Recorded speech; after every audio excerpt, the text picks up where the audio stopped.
har yanzu hankalin Turai ta ci bacin da aka dauke musu wutan nefa. Kan take ce muku har akwai waɗanda suka rasa rayuwar saboda dauke wutan nefa nan da aka yi fa a jiya. Ai ko da zana da musu da wuta sai kun ji ihu nefa, ba ku ji da kunnan ku.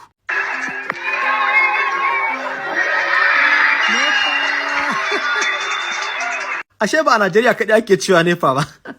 Tsokana ku nake ba nefa suka ce ba. Wanda ba sani ba an samu ɗauke wutan nefa a Europe daga shekaran jiya zuwa jiya. Inda kasashe irin su Spain, Italy, wani bangare na Faransa suka samu matsala. Idan na ce matsala na nufin matsalar ɗauke wutan lantarki. Wani ɗauke wutan lantarki da aka fi ya jawo musu asarar maƙudan kuɗaɗe. Kun san akwai motoci electric cars nan take gosulo ya haɗe akan titi. Wanda suke cikin jirgin ƙasa mai lantarki ya tsayar da su a cikin daji, mutanen da ke cikin airport ba komai ya tsaya. Gari ko ina ya ɗau gudu, wasu wayoyinsu babu network, wifi ya ɗauke, POS ba abin da ke tafiya. Wasu shaguna aka suka rufe, kamfanonin da ke amfani da wutar lantarki wajen sarrafa kayayyakin su wasu suka yi damage kamar da gani ko ina. Wayoyi suka dinga mutuwa babu batiri, kai aka yi dai asara ta maƙudan kuɗaɗe. Asarar da aka yi iyaka Spain a cikin awa 23 fa ta euro biliyan 1.6. Wannan shi zai kara tabbatar muku da cewa fa wutar lantarki fa babban ci gaba ce. Dauke wutar lantarkin nan kadai sa asibitoci suka koma amfani da backup din su, aka samu matsalar ruwa, matsalar abinci, suka shiga matsanancin hali a cikin awanni 23 zuwa 24. Har yanzu mun ga nake ga muku ta gama dawowa a ko ina ba. Kuma an kwashi shekara da shekaru kafin a dauke musu wuta a Turai, shekara da shekaru. Sai inda ka zagaya fa zaga labarin ake bayarwa wai an dauke musu wuta, wai dauke wuta ma abin labari ne. Nace Allah ya ba mu hakuri mu yan Najeriya. To wannan ci gaban da muke gani a kasashen waje dai Allah subhanahu wataala ya kawo mana shi kasashen mu.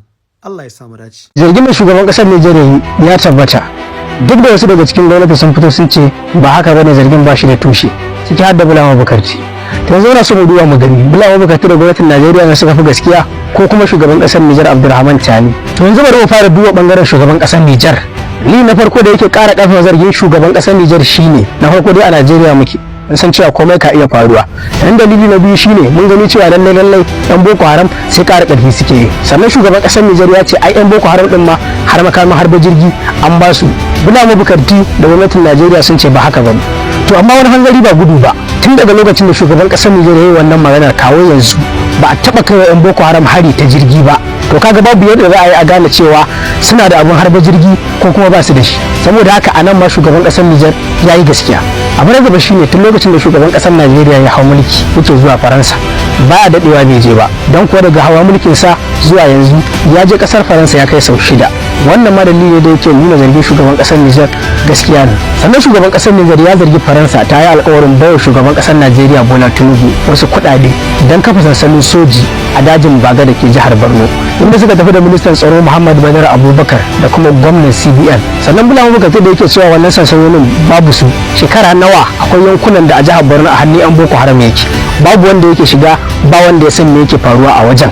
Yanzu fa a Najeriya idan kana da jirginka zaka iya zuwa ko ina ba tare da an san saukarka da tashinka ba. Wannan ma dalilin da yake gaskata zargin shugaban kasar Nijar. Shugaban kasar Nijar ya kara da cewa Faransa ta kulla kawance da wasu kungiyoyin yan bindiga a yankin tafkin Chadi.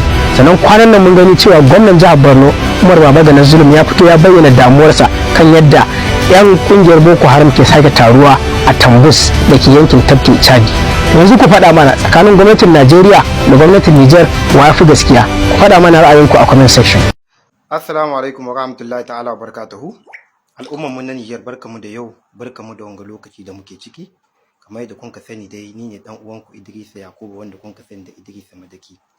Al'ummar mu yau ina da sako mai mahimmanci wanda nake so ya je da gwamnan jiha nan ya mai baki ɗaya kenan insha Allah, dangance da irin jajircewa da ya fito ci gaba da suke na suna yi da ɗaukan matakai da hanyoyi ganin ya ne za a dakule hanyoyin da ake taimaka ma ta'addanci cikin ƙasar mu ta Nijar. Kamar yadda kun ka sani ya fito ya yi maganganu inda suka aye dokokin cewa yanzu duka inda ake shan mai kenan, inda motoci ke shan mai, ya tilasta musu da cewa kowace sai ta aje kamera kuma da hana sai da mai cikin bidanni.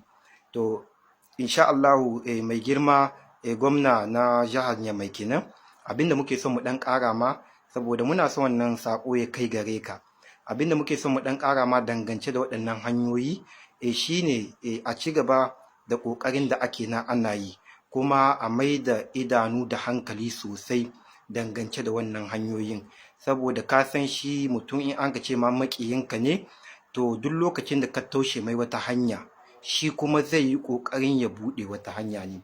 dangance da hana mai da aka yi cikin bidiyoduwa duka mashayin mai da ke cikin babban birni na Nijar kenan Yamai kenan kar ku mance cewa ya kamata ku ƙara ɗaukan mataki na sa ido na hana motoci waɗanda suke zowa a cika ma mota tanki, saboda ba zai taɓa yiwuwa ba yau ka zo ka sha mai ka cika tankin mota, gobe kuma a tsince ka je wata mashayin mai kuma kana neman ka cika tankin mota.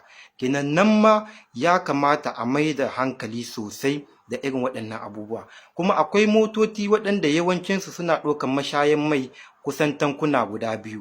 Kenan irin wannan shi ma ya kamata gwamnati ta mai da hankali, ta mai da ido sosai don ɗaukan matakan kiyaye irin waɗannan abubuwan. Paske duk lokacin da ka taushe ma maƙiyinka wata hanya, to yana ƙoƙarin ya buɗe wata hanya ne. Yau abin yana da ban tsoro kuma sektu kamar yadda abubuwa suke nan suna tafiya cikin ƙasar mu ta Nijar. Idan kun ka diba akwai mutanen da yawa ba a tunani suna cikin wani al'amari, amma sai ka iske akwai hannuwansu dumu-dumu cikin wani ta'addanci, wani kashe-kashe da ake na ana ta yi ma al'ummar Nijar. Kenan wanga mataki ya kamata gwamnati ta sa ido sosai. Duk mutumin da ko da an ba da dama a cika ma mota tanki, to a sa ido a gani wani lokaci ka cika tankin motarka, kuma wani lokaci ne ka dawo mashayin mai neman man fetur. To kenan kaga idan an ka kiyasta cewa in ba bulago kai ba, idan an ka kiyasta cewa wannan mai baka isa shanye shi ba, kenan akwai yadda an kai. To shi dai ne muke son mu ƙara tunatar da gwamna, Allah ya kare mu kuma ya kare ƙasar mu da shugaban ƙasa Janar Abdurrahman Chani kenan, shi ma Allah ya kare shi, ya ƙara muku ƙarfin gwiwa kuma da kokowa da maƙiyan ƙasa na gida ko daji akai insha Allah. Assalamu alaikum.